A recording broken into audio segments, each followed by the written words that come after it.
Добрий день, пані та панове!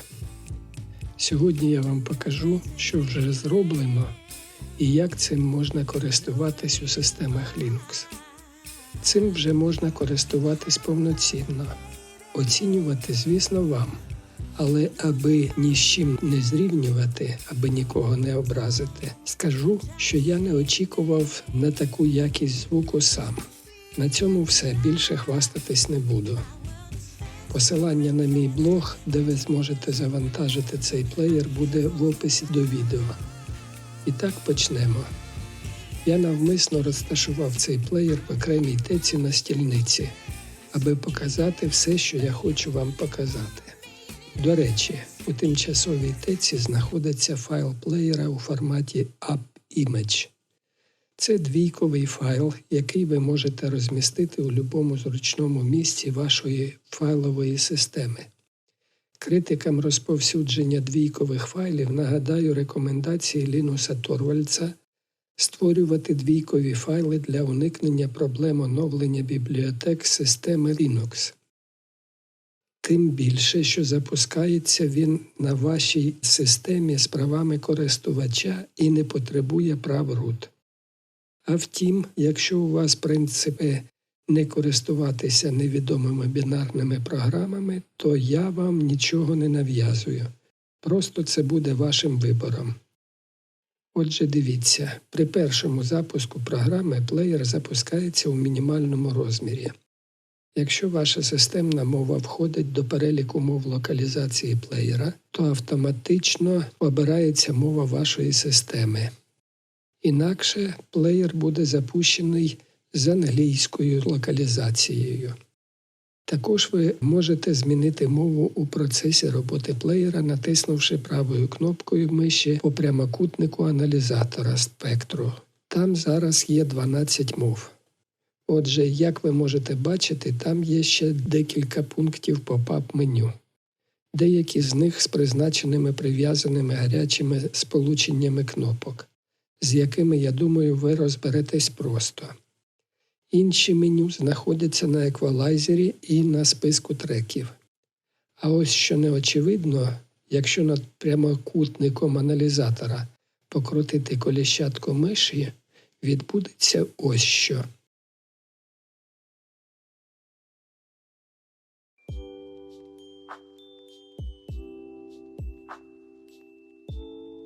Усі регулятори, окрім прогресу треку, теж управляються коліщатком миші при наведенні на цей регулятор, аби спростити плавне налаштування, особливо еквалайзера. Крім того, якщо ви розташуєте курсор над якимось регулятором еквалайзера, то змінюватимете рівень конкретної смуги еквалайзера. Але якщо курсор розмістити на вільному від регулятора місці, то відбудеться одночасна зміна усіх регуляторів еквалайзера. З кнопками плеєра також нічого складного, вони усі мають підказки при наведенні на них курсору.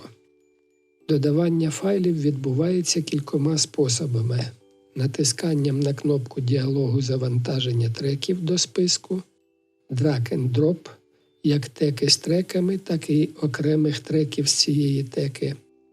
Окремо наголошу, якщо додати теку з одним файлом багатьох треків, який має плейлист формату QUE, то відкриється саме один файл без можливості позиціювання на окремий трек. Тому до плейлиста потрібно додавати саме файл формату QUE. Тоді у плейлисті ви побачите увесь список треків у цьому файлі. По замовченню регулятор гучності має логарифмічну залежність і тон-компенсацію. Це коли при зниженні гучності ви не помічаєте зміни смуги звучання. Змінити це можна в налаштуваннях при натисканні на кнопку Opt. Тут можна змінити частоту дискретизації, бітність квантування, режим моно чи стерео і метод інтерполяції сигналу. Це коли з двох точок реального семплу треку вони перетворюються на повноцінну синусоїду.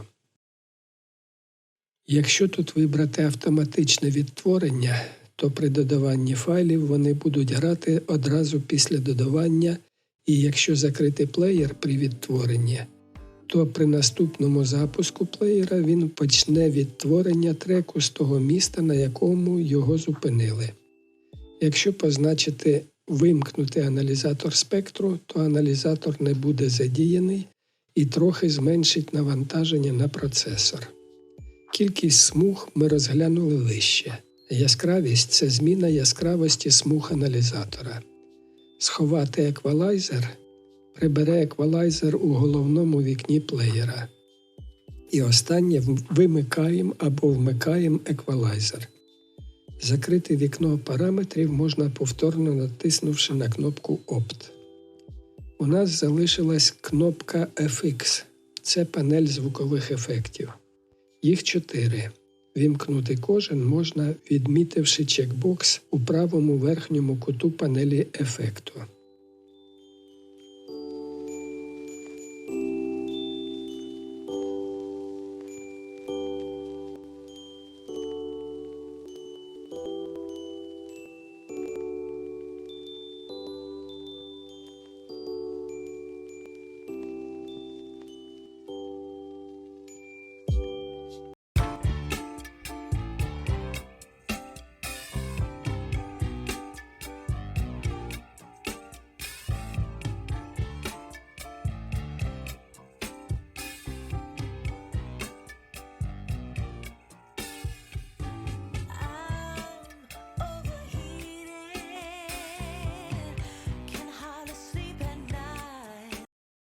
З налаштуваннями ефектів розберетеся індивідуально.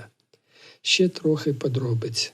Плеєр оснований на бібліотеці BAS, підтримуються всі формати файлів, підтримувані цією бібліотекою, і операційна система може не мати встановлених кодеків.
На цьому в мене все. Дякую, що дивились це відео. Чекаю від вас зворотнього зв'язку. Ставте вподобайки і, звісно, чекаю на вашу критику мого плеєра як тут на каналі, так і на своєму блозі. На все добре, до наступних відео.